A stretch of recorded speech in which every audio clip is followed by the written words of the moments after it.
अशोक यादव जी, राजनीति में रहना है तो सफेद कपड़ा ही पहनना होगा। समय देना चाहिए। हिमांशु जी रुकिए, आऊंगी आपके पास, सारे सवाल आपसे ही हैं। नहीं, सवाल है। 3 लोगों को आपने बुला लिया, उसके बाद भी हमको बोलने का मौका नहीं दिया। नहीं, शुरुआत ऐसे डिबेट में मैं नहीं रहता हूँ। नो, मैं जा रहा हूँ।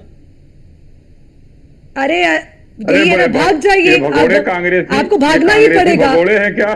भागना पड़ेगा, बिल्कुल है, बिल्कुल है। हिमांशु जी, आपका ये अच्छा तरीका है, जवाब नहीं है तो भाग जाइए, जवाब नहीं है तो भाग जाइए। आप हर डिबेट में यही करते हैं, आप हर डिबेट में यही करते हैं, जवाब नहीं है तो भाग जाइए। सहयोगियों को बोलने नहीं देंगे। अरे हिमांशु जी, ये कोई तरीका नहीं होता, जवाब नहीं है तो बोल दीजिए ना। अरे नहीं, मेरे सवालों का मुकाबला कर सकते तो बोल दीजिए, मेरे सवाल कड़वे लग रहे हैं तो बोल दीजिए, अपने बयान से घबरा रहे हैं तो बोल दीजिए। घबरा गए क्या? घबरा गए क्या हिमांशु जी? करने वाले ऐसे ही रण छोड़ कर रहेंगे भाई। अरे घबरा गए क्या? का अपमान किया इन लोगों ने, भाग रहे हैं। क्यों करते हैं ऐसी बयानबाजी? फिर कड़वे लगते हैं सवाल आपको। मत कीजिए, बाइस होकर के मत करिए डिबेट। आप 3 लोगों को बैठाते हैं और कम से कम अशोक जी हमको मौका क्यों नहीं दिया? इतना देर से हाथ उठा रहे हैं, क्यों नहीं मौका दे रहे हैं? हिमांशु जी, डिबेट में सबसे एक कमेंट लूंगी या नहीं? आप मुझे सिखाएंगे कैसे डिबेट करनी है? अगर 5 लोग बैठे तो सबसे मैं एक कमेंट ना लूं? बताइए, आप मेरे किससे दूसरा सवाल किया है? सबसे एक सवाल पूछा है मैंने। शुरुआत तो हिमांशु जी आप ही से हुई थी चर्चा। अरे हिमांशु जी, आप घबरा गए मेरे सवाल से, आप मैं जानती हूँ। विपिन जी भागने का बहाना चाहिए, भागने का। बिल्कुल, सवालों का मुकाबला नहीं कर पाते हैं और फिर कह देते मैं डिबेट में नहीं बैठूंगा। अरे भैया, अपनी पार्टी का पक्ष रख रहे हैं, मेरा पक्ष नहीं रख रहे हैं आप। नहीं हिम्मत है मेरे सवाल का जवाब देने की तो वो आपकी इच्छा है, स्व इच्छा से आप जा सकते हैं, मुझे कोई आपत्ति नहीं है। आज कांग्रेस का घिनौना चेहरा एक्सपोज हो रहा है तो कब भागेंगे? अश्विनी जी, 1 मिनट भाई, ऐसे थोड़े। अशोक जी से सवाल था। हिमांशु जी, ये सही तरीका नहीं है। हिमांशु जी, ये सही तरीका नहीं है, ये गलत तरीका नहीं, यही सही तरीका है। ये सही तरीका नहीं है हिमांशु जी।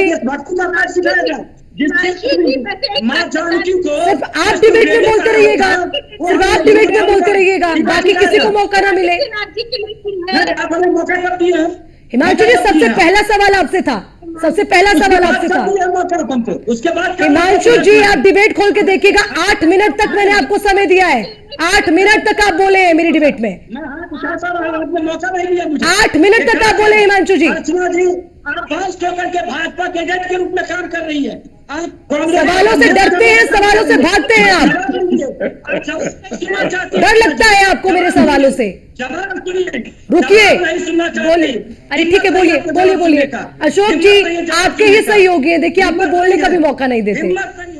आप ही के सहयोगी से सवाल पूछ रही थी, ठीक है। अब आपस में सहयोग नहीं है तो क्या करें? बोलिए हिमांशु जी, आप ही बोल लीजिए, बताइए क्या जवाब है आपका, क्या जवाब है बताइए। ये भाजपा के लोग जो सनातन धर्म के हिमायती होने का ढोंग रखते हैं, केंद्रीय मंत्री जीतन राम मांझी ने क्या बयान दिया था कि राम से बड़ा प्रतापी रावण था? किसने बयान दिया? क्यों नहीं कार्रवाई की? क्यों नहीं अलग हो गए? क्यों इसका केंद्रीय मंत्रिमंडल में बैठे हुए हैं? दूसरा, जब एक दलित एक बयान देता है तो उसको आपको मिर्ची लगती है। उन्होंने क्या कहा था? वो भगवान धर्म का सम्मान किए थे, वो खड़गे जी। इस पर आपने कहा ये हमारे भाजपा का चौबे जी बड़ी बड़ी बातें करते हैं, शंकराचार्य की बात करते हैं, और जब शंकराचार्य जी का बयान आता है राम मंदिर को लेकर के, तब जाकर के इनको मिर्ची लगती है। और ये लोग शंकराचार्य जी छोड़ गए आपको, महाराष्ट्र में छोड़ गए आपको, नहीं है। उन्होंने आपको छोड़ दिया महाराष्ट्र में, वही शंकराचार्य जी महाराष्ट्र में छोड़ गए। अब बताइए आप क्या करेंगे? आप लोग ये दिन में नहीं देख पाते हैं। और ये मोदी जी जब अंगुली पकड़ के शिंदे जी का बयान आपने सुना था कि नहीं हिमांशु जी? शिंदे जी का बयान सुनना चाहिए था। उन्होंने कहा था कि हमको ऊपर से आदेश मिला था, हमको भगवा आतंकवाद नहीं कहना था। उन्होंने माफी मांगी है अभी। भाई किसका है? राम से बड़ा मोदी जी है क्या जो अंगुली पकड़ के राम जी को ले जाते? अरे हिमांशु जी, आप बताइए ना, आप एक ही समुदाय के नेता बनकर रह गए हैं क्या? बार बार सनातन पर आप अटैक करते हैं। अभी आपको मेरी बात कड़वी लगेगी, फिर कहूंगी तुष्टिकरण की राजनीति कर रहे हैं या वोट जिहाद खेल रहे हैं क्या आप यहाँ पर? आप तो सेकुलरिज्म की बात करते हैं ना, कहां गया आपका सेकुलरिज्म? आज सेकुलर नहीं है आप, आज नहीं है आप सेकुलर। आपको तो 100 दिन नहीं, विरोधी हो गया है, आपको दिखाई नहीं देता। जब उत्तराखंड के राज्य मंत्री कहता है वार्डका दिवस के अवसर पर कि आपको यदि धन चाहिए तो लक्ष्मी को अरे पटाओ, मुझे छोड़िए, जनता को विद्या सब चाहिए तो दिखता है। सरस्वती को पटाओ। सुनिए ना, तब आपको क्यों नहीं दिखता, उस पर क्यों नहीं डिबेट करते? जब कहता है कि एक बजरंग बली दलित थे तो क्यों नहीं डिबेट करते? जब जीतन राम मांझी कहता है कि ये मानसिक संतुलन गड़बड़ हो गया कांग्रेस का, आगे बढ़िए।